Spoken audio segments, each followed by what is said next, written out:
ക്രിസ്തുനാഥനൻ സ്വന്തമായി തീർന്നു. പൂർവിയെ ജയിച്ച ക്രിസ്തുനാഥനൻ സ്വന്തമായി തീർന്നു. ഉയർത്തെഴുന്നേറ്റു.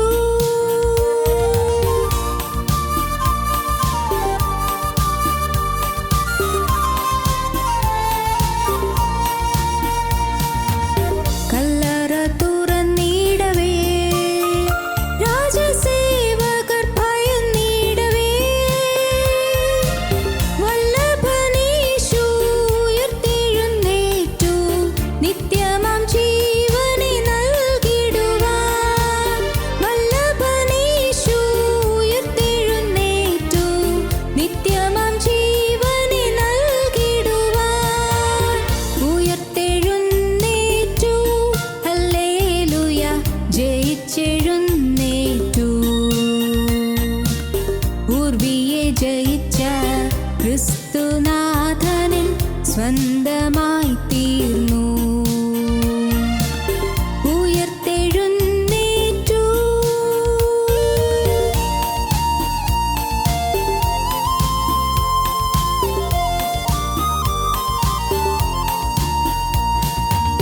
മരണമേ വിഷമെവിടെ?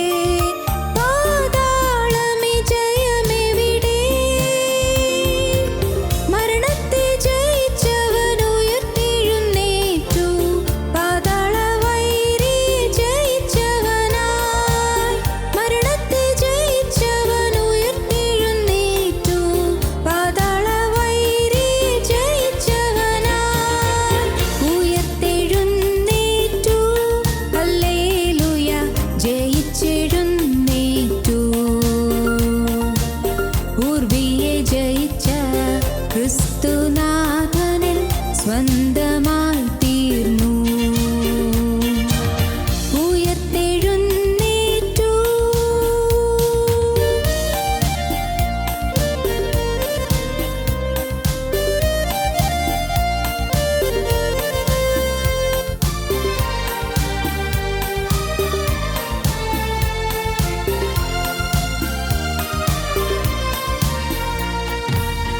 മരിച്ചവരുടെ ഇടയിൽ ജീവനാഥനെ തേടുകയോ? നീതിയിൻ അധിപതി ഉയർത്തെഴുന്നേറ്റു. സ്വർഗ്ഗപിതാവിൻ മഹിമയിതേ. നീതിയിൻ അധിപതി ഉയർത്തെഴുന്നേറ്റു. സ്വർഗ്ഗപിതാവിൻ മഹിമയിതേ. ഉയർത്തെഴുന്നേറ്റു. ഹല്ലേലൂയ, ജയിച്ചെഴുന്നേറ്റു. പൂർവിയെ ജയിച്ച ക്രിസ്തുനാഥനൻ സ്വന്തമായി തീർന്നു. പൂർവിയെ ജയിച്ച ക്രിസ്തുനാഥനൻ സ്വന്തമായി തീർന്നു. ഉയർത്തെഴുന്നേറ്റു. ഞങ്ങളും ക്രൂശിക്കപ്പെട്ട ക്രിസ്തുവിനെ പ്രസംഗിക്കുന്നു. ദൈവ തിരുനാമത്തിന് മഹത്വം ഉണ്ടാകട്ടെ. ഉൽപ്പത്തി പുസ്തകം 6-ാം അധ്യായം 8-ാം വാക്യം നമുക്ക് വായിക്കാം. എന്നാൽ നോഹയ്ക്ക് യഹോവയുടെ കൃപ ലഭിച്ചു. തുടർന്ന് നമുക്ക് വായിക്കാം. നോഹയുടെ വംശപാരമ്പര്യം എന്തെന്നാൽ നോഹ നീതിമാനും തൻ്റെ തലമുറയിൽ നിഷ്കളങ്കനുമായിരുന്നു. നോഹ ദൈവത്തോടുകൂടെ നടന്നു. ദൈവത്തിന് സ്തോത്രം. നോഹയ്ക്ക് ദൈവത്തിൻ്റെ കൃപ ലഭിച്ചു. നോഹ നീതിമാനായിരുന്നു. നോഹ തൻ്റെ തലമുറയിൽ നിഷ്കളങ്കനായിരുന്നു. നോഹ ദൈവത്തോടുകൂടെ നടന്നു. ഒരു പുരാതന പുണ്യപുരുഷനെക്കുറിച്ച് ദൈവത്തിന് വചനം പറയുന്നു. നോക്കൂ, നോഹയ്ക്ക് ദൈവത്തിൻ്റെ കൃപ ലഭിച്ചു. നാം എല്ലാം ദൈവത്തിൻ്റെ കൃപ ലഭിച്ചവരാണ്. ദൈവത്തിൻ്റെ വചനം ലഭിക്കുന്നവരാണ്. ദൈവത്തിൻ്റെ കൃപയുടെ ശബ്ദം കേൾക്കുന്നവരാണ്.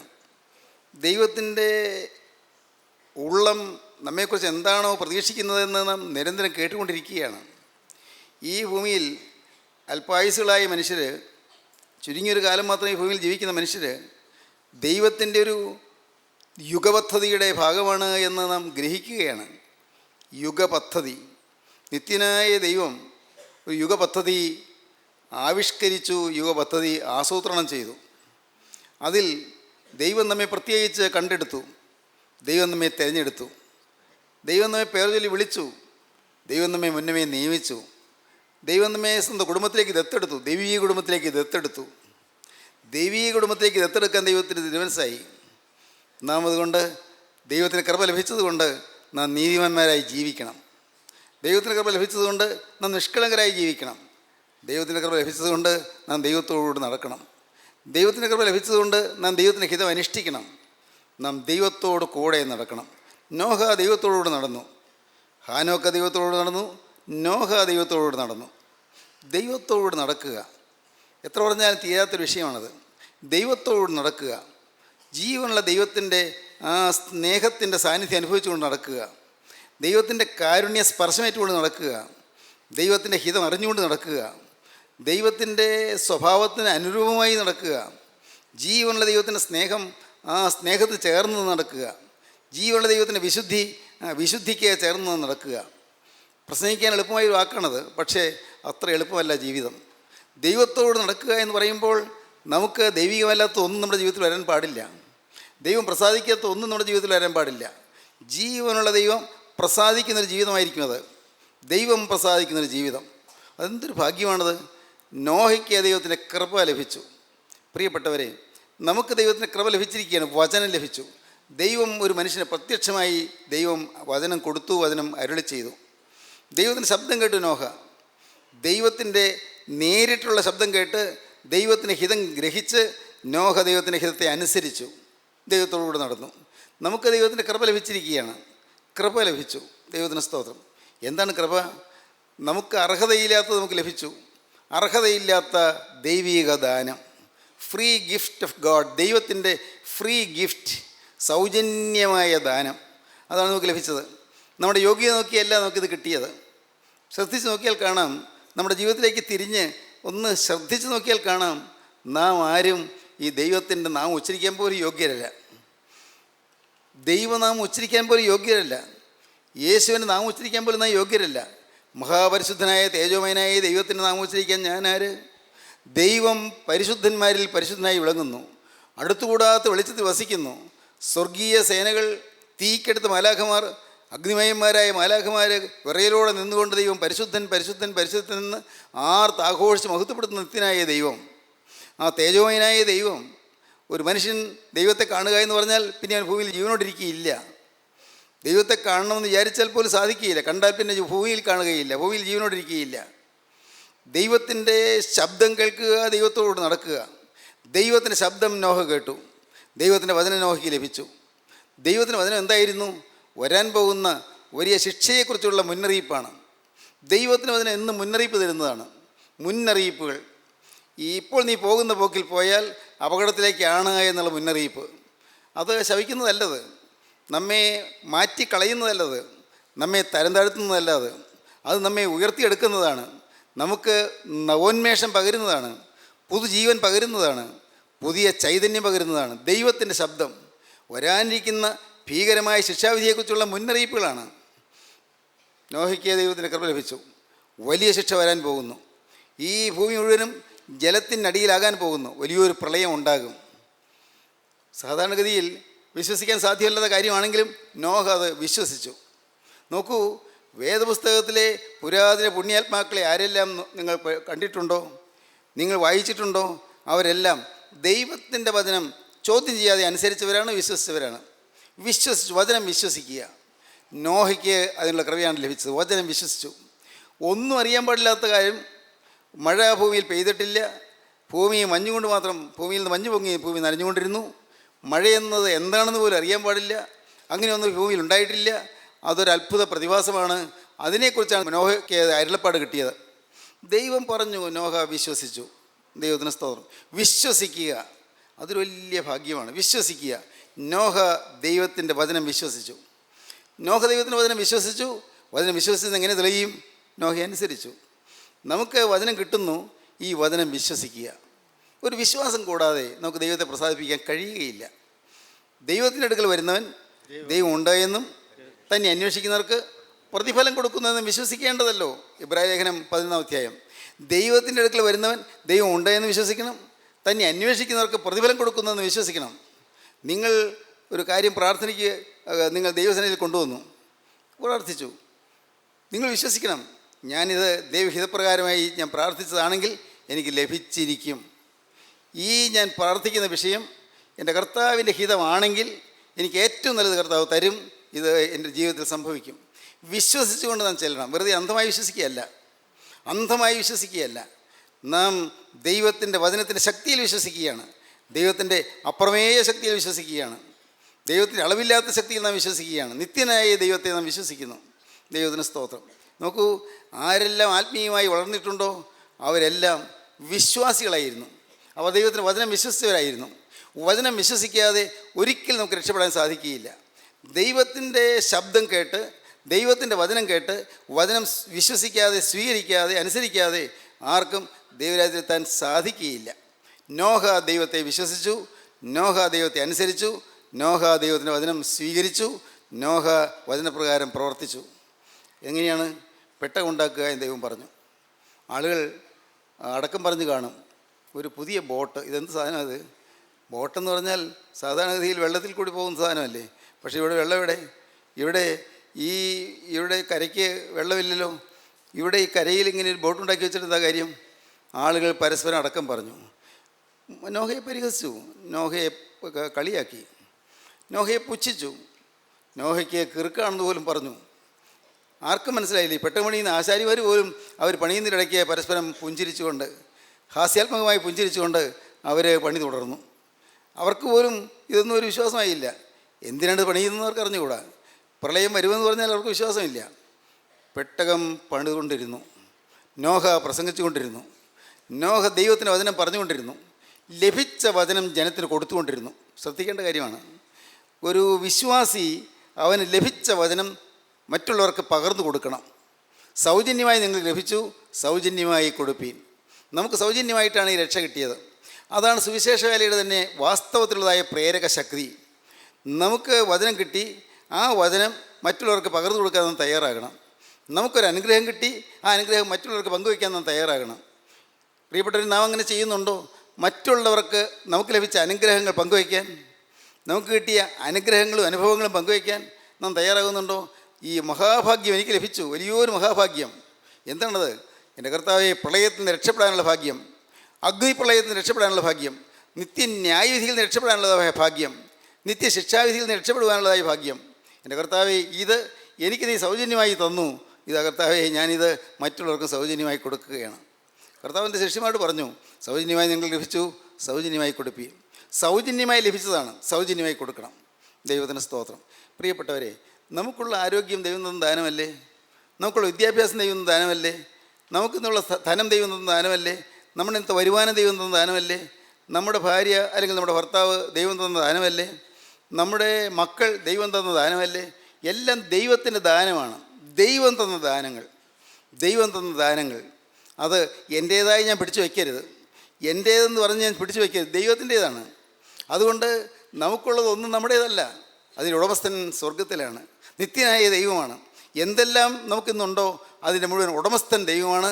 അത് ഒന്ന് കൈകാര്യം ചെയ്യാൻ എന്നെ ഒരു മാനേജറായിട്ട് വെച്ചിരുന്നു മാത്രം, എന്നെ ചുമതലക്കാരനായിട്ട് വെച്ചെന്ന് മാത്രം. ഞാനൊരു ജോലിക്കാരനാണ്, ഞാനൊരു സേവകനാണ്. എന്ത്? ദൈവമാണ് ഉടമസ്ഥൻ. എന്തിൻ്റെയും സ്വത്താണോ, അല്ലെങ്കിൽ വിദ്യാഭ്യാസമാണോ, സ്വാധീനമാണോ, ജനസമ്പർക്ക കാര്യങ്ങളാണോ, എന്തെല്ലാം ഉണ്ടോ എല്ലാം ദൈവം തന്നതല്ലാതെ ഒന്നുമില്ല. ഇത് അംഗീകരിക്കുന്നതാണ് വാസ്തുവിശ്വാസം. ദൈവം തന്നതല്ലാതെ എനിക്കൊന്നുമില്ല. ദൈവത്തിന് സ്തോത്രം. നിത്യനായ ദൈവം തന്നതല്ലാതെ എനിക്കൊന്നുമില്ല. പലരും ചിന്തിക്കും, ഇതൊക്കെ ഇങ്ങനെ പറയുന്നത് ഇങ്ങനെ ഉപദേശിമാർ പറഞ്ഞുകൊണ്ടിരിക്കുന്ന കാര്യമല്ല, അതെൻ്റെ ദൈവം തന്നു, ദൈവം എന്നൊക്കെ പറയുന്നതൊക്കെ ഇതൊക്കെ ഒരു പഴഞ്ഞ സിദ്ധാന്തമല്ലേ? ഇപ്പോൾ ഈ ആധുനിക തലമുറയിൽ ദൈവം എന്നൊക്കെ പറയുന്നത് മോശമല്ലേ? അങ്ങനെയൊക്കെ വിശ്വസിക്കുന്നത് തെറ്റല്ലേ എന്നൊക്കെ ചിന്തിക്കുന്ന ആളുകളുണ്ട്. ചിന്തിച്ചുകൊള്ളട്ടെ. പക്ഷേ സത്യമല്ലാതായി തീരുകയില്ല. സത്യത്തെ ഒരിക്കലും മൂടി വയ്ക്കാൻ സാധിക്കുകയില്ല. നിത്യനായ ദൈവത്തിൻ്റെ മുൻപാകെ നാം എല്ലാം ഒരു ദിവസം ചെന്ന് മുട്ടുമടക്കും. ഒരു സംശയം വേണ്ട. ദൈവത്തിന് സ്തോത്രം. അതുകൊണ്ടാണ്, നിങ്ങൾക്കറിയാമോ, അതുകൊണ്ടാണ് ചാൾസ് ഡാർവിൻ മരിക്കാൻ നേരത്ത് എൻ്റെ ജീവിതം നഷ്ടപ്പെട്ടു പോയല്ലോ എന്ന് പറഞ്ഞ് കരഞ്ഞത്.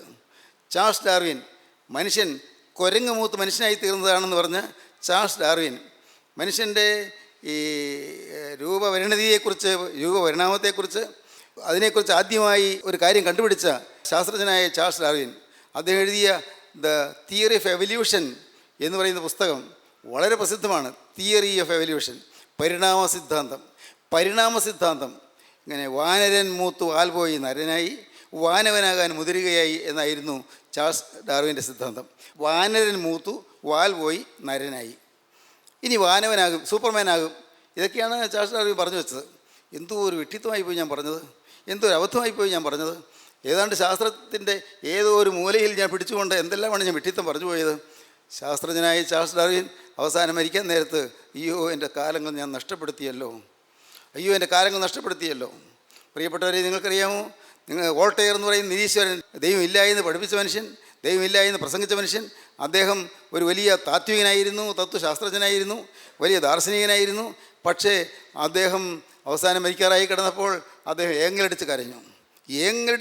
എന്തിന്? അയ്യോ എൻ്റെ ജീവിതം നഷ്ടപ്പെട്ടു പോയല്ലോ. അദ്ദേഹം കരഞ്ഞു. കൂടെ നിൽക്കുന്നവരോട് പറഞ്ഞു, എനിക്ക് വേണ്ടി പ്രാർത്ഥിക്കാൻ ഒരു ക്രിസ്തു വിശ്വാസിയെ വിളിച്ചുകൊണ്ട് വരാമോ? അയ്യോ, അങ്ങ് എന്താണ് ഈ പറയുന്നത്? നാം പഠിച്ചതും പഠിപ്പിച്ചതും ദൈവമില്ലെന്നല്ലേ, ക്രിസ്തുവിനെ മിഥ്യയാണെന്നല്ലേ നാം പഠിപ്പിച്ചത്, മിയർ അബ്സേർഡിറ്റി, മുഴുവൻ അസംബന്ധമാണെന്നല്ലേ നാം പഠിപ്പിച്ചത്. പിന്നെ നാം ഇപ്പോൾ ക്രിസ്തു വിശ്വാസി വിളിക്കുന്നത് ശരിയാണോ? അയ്യോ, ദൈവം എന്നെ ഉപേക്ഷിച്ചു, നിങ്ങളും എന്നെ ഉപേക്ഷിച്ചോ? അദ്ദേഹം ചോദിച്ചു. ദൈവം എന്നെ ഉപേക്ഷിച്ചു, നിങ്ങളും എന്നെ ഉപേക്ഷിച്ചോ? പ്രിയപ്പെട്ടവരെ, ചാൾസ് ഡാർവിൻ നിരാശനായി കിടന്നു. ഇടയ്ക്ക് ചില ഞരക്കങ്ങൾ, ഇടയ്ക്ക് ചില അലർച്ചകൾ, ആക്രോശങ്ങൾ, ഇടയ്ക്ക് ഏങ്ങലടികൾ. നഷ്ടപ്പെട്ടു പോയല്ലോ, ലോസ്റ്റ്, ഐ ആം ലോസ്റ്റ്, അയ്യോ നഷ്ടപ്പെട്ടു പോയി, ഞാൻ നഷ്ടപ്പെട്ടവനായി തീർന്നു. ഇങ്ങനെ പറഞ്ഞ് കരഞ്ഞു. ആ സ്നേഹിതന്മാരും സുഹൃത്തുക്കളും ശിഷ്യന്മാരും എല്ലാം ചുറ്റും നിൽക്കുന്നുണ്ട്. അദ്ദേഹം പറഞ്ഞു, അയ്യോ ഞാൻ താണു പോകുന്നല്ലോ, I am sinking deep in the fire of hell, നരകത്തിയിലേക്ക് ഞാൻ താണു പോകുന്നല്ലോ, ഞാൻ നരകത്തിൻ്റെ അഗ്നിയിലേക്ക് ഞാൻ താണു പോകുന്നല്ലോ. എന്നെ ഒന്ന് രക്ഷിക്കാൻ ആരുണ്ട്? Who can rescue me from this fire of hell? ഈ നരകത്തിയിൽ നിന്ന്, ഈ നരകാഗ്നിയിൽ നിന്ന് എന്നെ രക്ഷിക്കാൻ ആരുണ്ട്? ഏങ്ങലടിച്ച് കരഞ്ഞു. കേൾക്കണമോ? ഞാൻ വായിച്ചു. അദ്ദേഹത്തെ ശുശ്രൂഷിച്ച ഒരു നേഴ്സ് പറഞ്ഞതാണ്, ഇനി ഈ ഫ്രാൻസിലെ സമ്പത്ത് മുഴുവൻ എനിക്ക് തന്നാലും ഒരു നിരീശ്വരൻ്റെ മരണക്കിടക്കയിൽ ഞാൻ ശുശ്രൂഷിക്കുകയില്ല. ഫ്രാൻസിൻ്റെ സമ്പത്ത് മുഴുവൻ തന്നാലും ഒരു നിരീശ്വരൻ്റെ മരണക്കിടക്കയിൽ ശുശ്രൂഷിക്കാൻ എനിക്ക് സാധ്യമല്ല. എനിക്ക് വയ്യ ആ വേദന കാണാൻ, എനിക്ക് വയ്യ ആ പ്രലപനം കേൾക്കാൻ, എനിക്ക് വയ്യ ആ ആക്രോശം കേൾക്കാൻ, എനിക്ക് വയ്യ ആ വേദന കണ്ടുകൊണ്ട് നിൽക്കാൻ. പ്രിയപ്പെട്ടവരെ, വോൾട്ടയർ നിരാശയോടെ കടന്നുപോയി. ദൈവത്തിന് സ്തോത്രം. കേൾക്കൂ, ഇനിയും പറയാം. പ്രിയപ്പെട്ടവരെ, ഇനിയും പറയാം. ഹെർബർട്ട് സ്പെൻസർ വലിയ താത്വികനായിരുന്നു. അദ്ദേഹം മരിക്കാൻ കിടക്കുമ്പോൾ അദ്ദേഹത്തിൻ്റെ സ്നേഹിതന്മാരുടെ അടുക്കൽ ചെന്നു, ഞങ്ങൾക്ക് അങ്ങയുടെ ശവകുടീരത്തിൽ ഒരു സ്മാരകശില എഴുതി വയ്ക്കണമെന്നുണ്ട്, അങ്ങയുടെ അനുസ്മരണത്തിന് വേണ്ടി ഒരു സ്മാരകശില എഴുതി വയ്ക്കണമെന്നുണ്ട്. ഞങ്ങൾ എന്താ എഴുതേണ്ടത്? അങ്ങ് പറഞ്ഞാൽ അത് ഞങ്ങൾ എഴുതിക്കോളാം. അങ്ങയുടെ ശവകുടീരത്തിൽ എഴുതി വയ്ക്കേണ്ടതായ സ്മാരകശിലയിൽ എന്താണ് ഞങ്ങൾ എഴുതേണ്ടത്? അദ്ദേഹം കുറച്ച് നേരം കണ്ണടച്ച് കിടന്നു.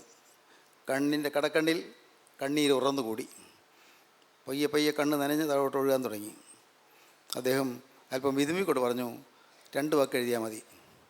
2 വാക്ക്. മോസ്റ്റ് അൺഹാപ്പി, ഏറ്റവും അസന്തുഷ്ടൻ. പ്രിയപ്പെട്ടവരെ, കേൾക്കൂ, ദൈവത്തെ ചോദ്യം ചെയ്യാൻ മനുഷ്യനെന്ന് മുതിരുന്നുണ്ട്. അബദ്ധമാണ്. യാഥാർത്ഥ്യത്തോട് അടുത്ത് വരുമ്പോൾ, മരണത്തിൻ്റെ അന്തിമ വിനാഴിയിലേക്ക് അടുത്ത് വരുമ്പോൾ, നിത്യമായ യാഥാർത്ഥ്യത്തിലേക്ക് നാം അടുത്ത് വരുമ്പോൾ, അപ്പോൾ നാം കൈകാലിട്ടടിക്കും. അയ്യോ നഷ്ടപ്പെട്ടു പോയല്ലെന്ന് ഓർക്കും. ഇന്ന് നമുക്ക് ബുദ്ധിയുണ്ട്, ഇന്ന് നമുക്ക് ആരോഗ്യമുണ്ട്, ഇന്ന് നമുക്ക് ശക്തിയുണ്ട്, ഇന്ന് ആരെയും ചോദ്യം ചെയ്യാനുള്ള കഴിവുണ്ട്, ഇന്ന് എന്തിനേയും ചോദ്യം ചെയ്യാം, ആരോട് മത്സരിക്കാം, ആരോട് വാഗ്വാദം ചെയ്യാം, ഇന്ന് കരുത്തുണ്ട്, ഇന്ന് അതിനുള്ള ആൾബലവും പക്ഷേ കണ്ടേക്കും. ഇന്ന് വഴക്കുണ്ടാക്കാം, ഭാര്യയെ തല്ലാം, ഇന്ന് ഭർത്താവിനോട് മറുതലിക്കാം, മത്സരിക്കാം, മാതാപിതാക്കളോട് അനുസരണക്കേട് കാണിക്കാം, ഇന്ന് കോളേജിൽ സമരം ഉണ്ടാക്കാം. പ്രിയപ്പെട്ടവരെ, ഇന്ന് ഹോസ്റ്റലിൽ റാഗ് ചെയ്യാം, ഇന്ന് പാവപ്പെട്ട ഫസ്റ്റ് ഇയർ സ്റ്റുഡൻസിനെ ദുരിതത്തിൽ ആഴ്ത്താം, ഇന്ന് ഇതൊക്കെ ചെയ്യാം. എല്ലാം ആര് തടുക്കാൻ? പ്രിയപ്പെട്ടവരെ, എന്നാൽ തടുക്കുന്നവനൊരു ദിവസം അവൻ്റെ കരം നീട്ടും. അന്ന് നരകാഗ്നിയിലേക്ക് തള്ളപ്പെടുമ്പോൾ അയ്യോ നഷ്ടപ്പെട്ടു പോയല്ലോ എന്ന് പറഞ്ഞ് കരയും. ഇതൊക്കെ കേൾക്കുമ്പോൾ നിങ്ങൾക്ക് ഇപ്പോഴും ചിലപ്പോൾ തോന്നും, ഇതെന്ത് വിട്ടിത്തമാണ് ഈ പറയുന്നത്? അങ്ങനെ ഒരു കാര്യമുണ്ടോ? ഒരു നിത്യതയുണ്ടോ? മക്കളെ, ഉണ്ട്. ഒരു നിത്യതയുണ്ട്. മരണം നിത്യതയിലേക്കുള്ളൊരു വാതിൽ മാത്രമാണ്. നിത്യതയിലേക്കുള്ള ഒരു വാതിൽ. ഈ വാതിൽ, മരണമെന്ന വാതിൽ കടന്ന് നിത്യതയുടെ യുഗത്തിലേക്ക് നാം പ്രവേശിക്കുകയാണ്. നിത്യതയിലേക്ക്. ദൈവത്തിന് സ്തോത്രം. സാധു സുന്ദർ സിംഗ് വളരെ മനോഹരമായ ഉദാഹരണം പറഞ്ഞു. എന്താണെന്നറിയാമോ? കോഴിമുട്ടയ്ക്കകത്തിരിക്കുന്ന കോഴിക്കുഞ്ഞ് തള്ളക്കോഴിയോട് പറയുകയാണ്, ആ കോഴിമുട്ടയെ അടയിരിക്കുന്ന തള്ളക്കോഴിയോട് പറയുകയാണ്, അമ്മേ, ഞാൻ ഈ കുടിസുമുറിയിൽ ഞാൻ ഇങ്ങനെ സുഖമായിട്ടിരിക്കുകയാണ്. തള്ളക്കോഴി പറഞ്ഞു, കുഞ്ഞേ, നീ ഇപ്പോൾ കുടിസുമുറിയിലായിരിക്കുന്നത്. നീ ഇപ്പോൾ ആ മുട്ടയ്ക്കകത്ത് മുട്ടത്തോടിനുള്ളിൽ നീ ഒതുങ്ങിയിരിക്കുകയാണ്. ഏതാനും ദിവസം കഴിയട്ടെ, കാണാം, നീ പുറത്തു വരും. പുറത്തു വരുമോ? എങ്ങോട്ട് പുറത്തു വരാൻ? കുഞ്ഞേ, നിനക്കറിയാമോ, ഈ മുട്ടത്തോടിനകത്തിരിക്കുന്ന നിനക്ക് വിശാലമായ ലോകത്തേക്ക് ഇറങ്ങാം. നിൻ്റെ ചുറ്റുമുള്ള മുട്ടത്തോട് പൊട്ടും. മുട്ടയുടെ തൊണ്ട് പൊട്ടിയിട്ട് നീ പുറത്തു വരും. ഈ വെറുതെ പറയുന്നതല്ലേ? ഇതൊക്കെ കേട്ട് വിശ്വസിക്കാനേ ഉള്ളൂ ഞാൻ? അല്ല കുഞ്ഞേ, ഞാൻ അവിടെ ഇരുന്നുകൊണ്ടാണ് പറയുന്നത്. ഞാൻ ഈ വിശാലമായ ലോകത്ത് ഇരുന്നുകൊണ്ടാണ് പറയുന്നത്. നീ പുറത്തു വരും. നീ പുറത്തു വരുമ്പോൾ അപ്പോൾ നീ അത്ഭുതപ്പെടും. ഇതോ ലോകം. നിനക്ക് തോന്നും ഇതാണ് ഇപ്പോൾ നീ ഇരിക്കുന്നിടമാണ് ലോകം എന്ന്. ഇപ്പോൾ നിൻ്റെ ലോകം ഇപ്പോൾ ഈ മുട്ടത്തോടിൻ്റെ ഉള്ളിലാണ്. പക്ഷേ മുട്ട പൊട്ടി നീ പുറത്ത് വരുമ്പോൾ ഒരിക്കലും നിനക്ക് എത്തിപ്പെടാൻ പറ്റില്ലാത്തതുപോലുള്ള വിശാലമായ അറുതിയില്ലാത്ത അന്തമില്ലാത്ത ലോകത്തേക്ക് നീ കടന്നു വരും. എത്ര പറഞ്ഞാലും കുഞ്ഞു കോഴിക്ക് മനസ്സിലാവില്ല. എത്ര പറഞ്ഞാലും. തള്ള പറഞ്ഞു നോക്കി, കുഞ്ഞേ, നിൻ്റെ ശരീരത്തിൽ ഇപ്പോൾ ചില മുളകൾ പോലെ കാണുന്നുണ്ടോ? നിൻ്റെ ശരീരത്തിൽ ഒതുങ്ങിക്കൂടി 2 ചിറകുകൾ കാണുന്നുണ്ടോ? അതിലെ മുളകൾ പോലെ കാണുന്നുണ്ടോ? അത് തൂവലുകളായിട്ട് വരും. തൂവലുകൾ. അത് വെച്ച് നിനക്ക് പറക്കാം. നിനക്ക് മനസ്സിലാവില്ല, നീ പറക്കും. കുഞ്ഞു കോഴിക്ക് മനസ്സിലാവില്ല. പ്രിയപ്പെട്ടവരെ, ഇത് കേൾക്കൂ. ഇന്ന് അവിശ്വസിക്കുന്ന പലർക്കും കാര്യം മനസ്സിലാകുന്നില്ല. മനസ്സിലാകാത്തതുകൊണ്ടാണ്. അവർ മനഃപൂർവ്വമല്ല, അവർ പിടികിട്ടുന്നില്ല. കണ്ണുകാഴ്ചയില്ലാത്ത ആളോട് എന്ത് മനോഹരമായ വസ്തുവാണെന്ന് പറഞ്ഞാൽ മനസ്സിലാകുമോ? എന്ത് സുന്ദരമായ പുഷ്പമാണെന്ന് പറഞ്ഞാൽ മനസ്സിലാകുമോ? എന്ത് വിശാലമായ ആകാശ പരപ്പാണെന്ന് പറഞ്ഞാൽ മനസ്സിലാകുമോ? മനസ്സിലാവുകയില്ല. കാരണം ആ കുടുസായ മനസ്സിൽ, ഇടുങ്ങിയ മനസ്സിൽ അത്രയൊക്കെ കൊള്ളുകയുള്ളൂ. ഞാനെന്ന് പറയുന്ന ഈ നിസ്സാര മനുഷ്യൻ്റെ മനസ്സിൽ അത്രയ്ക്കൊക്കെ കൊള്ളുകയുള്ളൂ. എന്നാൽ വിശാലമായ ലോകം, നിത്യതയുടെ ലോകം, നിത്യത പരന്നു കിടക്കുന്നു. അതിരില്ലാത്ത നിത്യത, അതിർത്തിയില്ലാത്ത നിത്യത, അളവില്ലാത്ത നിത്യത. ദൈവത്തിന് സ്തോത്രം. അവസാനമില്ലാത്ത നിത്യത. ആ നിത്യതയിലേക്ക് നാം പ്രയാണം ചെയ്യുകയാണ്. ദൈവത്തിന് സ്തോത്രം. ഇന്ന് നമുക്ക് വേണമെങ്കിൽ നമുക്ക് മാനസാന്തരപ്പെടാം. ഇന്ന് വേണമെങ്കിൽ നമുക്ക് വചനം വിശ്വസിക്കാം. ഇന്ന് വേണമെങ്കിൽ വചനം സ്വീകരിക്കാം. ഇന്ന് വേണമെങ്കിൽ മുന്നറിയിപ്പുകളെ നമുക്ക് പരിഗണിക്കാം. മുന്നറിയിപ്പുകളെ പരിഗണിക്കുക. മുന്നറിയിപ്പുകളെ അവഗണിക്കരുത്. മുന്നറിയിപ്പുകൾ വരുന്നു. ദൈവത്തിൻ്റെ വചനത്തിൻ്റെ മുന്നറിയിപ്പുകൾ. എന്നും വചനത്തിൻ്റെ മുന്നറിയിപ്പാണ് കിട്ടുന്നത്. മോനെ, നീ ഇന്ന് പോകുന്ന പോക്കിൽ പോയാൽ നീ നിത്യമായ നരകത്തിലേക്ക് പോകും. കുഞ്ഞെ, നീ ഇന്ന് പോകുന്ന പോക്കിൽ പോയാൽ നിത്യമായ അഗ്നിയിലേക്ക് പോകും. ദൈവം സ്നേഹത്തോടെ നമുക്ക് മുന്നറിയിപ്പ് തരുന്നു. ദൈവത്തിന് സ്തോത്രം. പക്ഷേ മനുഷ്യനിത് പലപ്പോഴും സ്വീകരിക്കുന്നില്ല. കാരണം അവന് വിശ്വസിക്കാൻ സാധിക്കുന്നില്ല. നോഹ വിശ്വസിച്ചു, അതാണ് കൃപ. നോഹയ്ക്ക് വചനം കിട്ടിയ വചനം വിശ്വസിച്ചു, അതാണ് ദൈവകൃപ. ദൈവത്തിന് സ്തോത്രം. ഇപ്പോൾ നിങ്ങൾ ഈ വചനം കേട്ടുകൊണ്ടിരിക്കുന്നു. ഈ വാക്കുകൾ നിങ്ങൾ കേട്ടുകൊണ്ടിരിക്കുന്നു. കേവലം ശബ്ദമായി നിങ്ങളുടെ കാതിൽ ഒന്ന് പതിഞ്ഞുകൊണ്ടിരിക്കുന്നു. ആ ശബ്ദം നിങ്ങളുടെ മനസ്സിലേക്ക് പകർന്നുകൊണ്ടിരിക്കുന്നു. ശരി, ഇപ്പോൾ നിങ്ങളുടെ മനസ്സ് പലപ്പോഴും അത് സ്വീകരിക്കാൻ മടിച്ചു നിൽക്കുകയാണ്. നിങ്ങൾക്കത് എന്താണെന്ന് മനസ്സിലാക്കാൻ സാധിക്കാതിരിക്കുകയാണ്. സാരമില്ല, നിങ്ങളൊരു കാര്യം ചെയ്യൂ. വളരെ ലളിതമായൊരു കാര്യം പറയാം. എൻ്റെ ഈ ബുദ്ധിയിൽ ഒന്നും ഒതുങ്ങുകയില്ല. എൻ്റെ ഈ ചെറിയ ബുദ്ധി, ഞാനൊരു ചെറിയ മനുഷ്യനാണ്. എൻ്റെ ബുദ്ധിയിൽ ഒന്നും ഒതുങ്ങുകയില്ല. കർത്താവേ, നീ എന്നെ സൃഷ്ടിച്ചു. ഞാൻ സ്വതവേ ഉണ്ടായി വന്നതല്ല. നിത്യനായ ദൈവം എന്നെ സൃഷ്ടിച്ചു.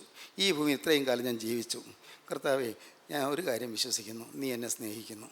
യേശുവേ, നീ എന്നെ സ്നേഹിക്കുന്നത് കൊണ്ടാണ് നീ എനിക്ക് വേണ്ടി കുരിശിൽ മരിച്ചത്. ഞാൻ ഇപ്പം നരകത്തേക്ക് പോകരുത് എന്ന് നിനക്ക് നിർബന്ധമുള്ളത് കൊണ്ടാണ് കർത്താവേ, നീ എന്നെ നരകത്തിൽ നിന്ന് രക്ഷിപ്പാൻ നീ കുരിശിൽ മരിച്ചത്. അതുപോലെ എനിക്ക് മനസ്സിലാവുകയില്ല. എൻ്റെ ഈ ചെറിയ ബുദ്ധി മനസ്സിലാവുകയില്ല. എനിക്ക് അതൊന്നും ഗ്രഹിക്കാനുള്ള കഴിവില്ല.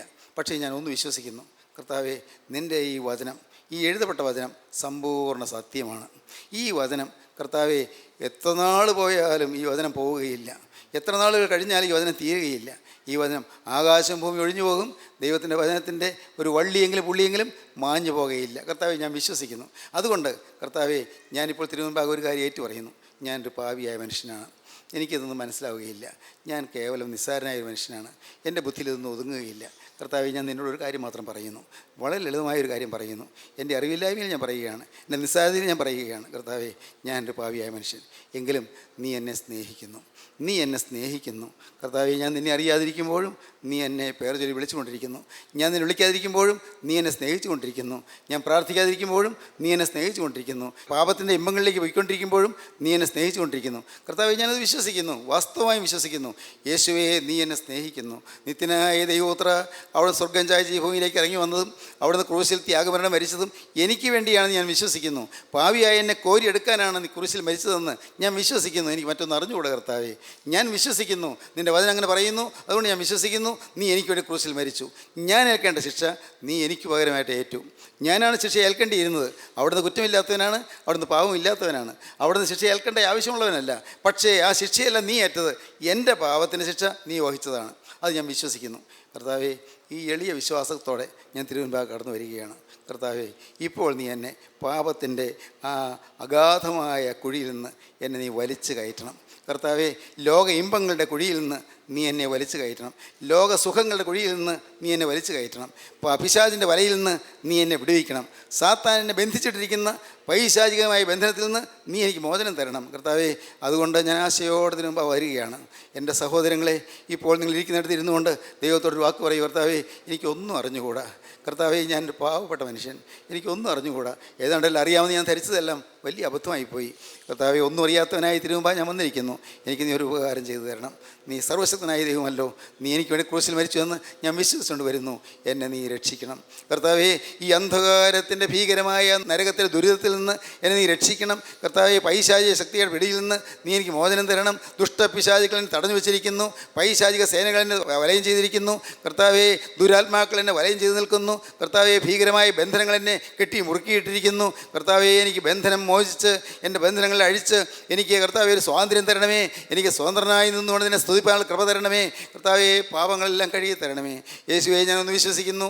യേശു ക്രിസ്തുവിൻ്റെ രക്തം സകല പാപവും പോക്കി എന്നെ ശുദ്ധീകരിക്കുന്നതെന്ന് ഞാൻ വിശ്വസിക്കുന്നു. നാഥ, ഇപ്പോൾ ആ തിരുരക്തത്തെ ആശ്രയിച്ചുകൊണ്ട് ഞാനിതാ തൃപ്പാദത്തിലേക്ക് വരുന്നു. എനിക്ക് വേണ്ടി ത്യാഗമരണം മരിച്ച എൻ്റെ കർത്താവായ യേശു ക്രിസ്തുവിൻ്റെ കുരിശിൻ്റെ ചുവട്ടിലേക്ക് വന്ന് എന്നെ തന്നെ ഞാനിതാ അർപ്പണം ചെയ്യുന്നു. നാഥ, ഈ ചെറിയ കാഴ്ച നീ സ്വീകരിക്കണമേ. ഈ നിസ്സാരമായ വഴിപാട് നീ സ്വീകരിക്കണമേ. എന്നെ നീ കൈക്കൊള്ളണമേ. എന്നോട് മനസ്സിലാക്കണമേ. എന്നെ സ്വീകരിക്കണമേ. എന്നെ കഴുകണമേ. എന്നെ ശുദ്ധീകരിക്കണമേ. തിരുരക്തത്താൽ എനിക്ക് മുദ്ര തരണമേ. എന്നെ അനുഗ്രഹിക്കണമേ. ദൈവത്തിന് സ്തോത്രം. ദൈവനാമം മഹത്വപ്പെടട്ടെ. നമുക്ക് പ്രാർത്ഥിക്കാം. കാരുണ്യവാനായ ഞങ്ങളുടെ സ്വർഗീയ പിതാവേ, മഹത്വമേറിയ വചനങ്ങൾക്കായി സ്തോത്രം. തിരു സാന്നിധ്യത്തിനായി സ്തോത്രം. അവിടെ നിങ്ങളുടെ കൂടെ ഉള്ളതിനായി സ്തോത്രം. കർത്താവേ, വചനം കേൾക്കാൻ മാത്രമല്ല, വചനം വിശ്വസിപ്പാനും കൂടി ഞങ്ങൾക്ക് വരം തന്നതിനായി സ്തോത്രം. എല്ലാവരെയും വാഴ്ത്തി അനുഗ്രഹിക്കണമേ. ഈ വചനം കേട്ടില്ലവരുടെയും ഹൃദയത്തിൽ എൻ്റെ കരുണയുള്ള കർത്താവിൻ്റെ പരിശുദ്ധാത്മാവ് തുടർന്ന് പ്രവർത്തിക്കുകയും വ്യാപരിക്കുകയും ചെയ്യണമേ. നന്മകളാൽ ഞങ്ങളെല്ലാവരെയും അലങ്കരിക്കണമേ. യേശു ക്രിസ്തുവിൻ്റെ പരിശുദ്ധമായ നാമത്തിൽ തന്നെ. ആമീൻ.